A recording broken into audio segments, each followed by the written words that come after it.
ସଦାପ୍ରଭୁଙ୍କର ପ୍ରଶଂସା ହଉ, ଗୌରବ ହଉ, ମହିମା ହଉ। ମାଥ୍ୟୁ ଲିଖିତ ସୁଷମାତାର 6 ଅଧ୍ୟାୟ 9 ପଦରୁ 15 ପଦ ଯାଏଁ ପ୍ରଭୁଙ୍କ ଆଦର୍ଶ ପ୍ରାର୍ଥନା।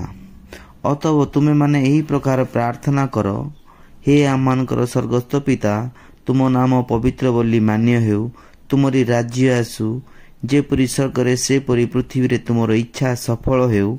ଆଜି ଆମମାନଙ୍କୁ ପ୍ରୟୋଜନୀୟ ଆହାର ଦିଅ। ଆମେମାନେ ଯେପରି ଆପଣା ଅପରାଧୀମାନଙ୍କୁ କ୍ଷମା କରିଅଛୁ, ସେପରି ଆମମାନଙ୍କର ଅପରାଧୀ ସବୁ କ୍ଷମା କର। ପରୀକ୍ଷାରେ ଆମମାନଙ୍କୁ ଆଣ ନାହିଁ, ମାତ୍ର ମନ୍ଦରୁ ରକ୍ଷା କର। ଯେଣୁ ରାଜ୍ୟ, ପରାକ୍ରମ ଓ ଗୌରବ ଯୁଗେ ଯୁଗେ ତୁମର। ଆମେନ୍। କାରଣ ଯେବେ ଲୋକମାନଙ୍କର ଅପରାଧ ସବୁ କ୍ଷମା କର, ତେବେ ତୁମମାନଙ୍କ ସ୍ୱର୍ଗସ୍ଥ ପିତା ତୁମମାନଙ୍କୁ ମଧ୍ୟ କ୍ଷମା କରିବେ। କିନ୍ତୁ ଯେବେ ଲୋକମାନଙ୍କୁ କ୍ଷମା ନ କର, ତେବେ ତୁମମାନଙ୍କ ପିତା ମଧ୍ୟ ତୁମମାନଙ୍କ ଅପରାଧ ସବୁ କ୍ଷମା କରିବେ ନାହିଁ। ପ୍ରଭୁ ଆଜିର ଏହି ବାକ୍ୟ ଦ୍ୱାରା ଆମ ସମସ୍ତଙ୍କୁ ଆଶୀର୍ବାଦ କରନ୍ତୁ। ଆମେନ୍।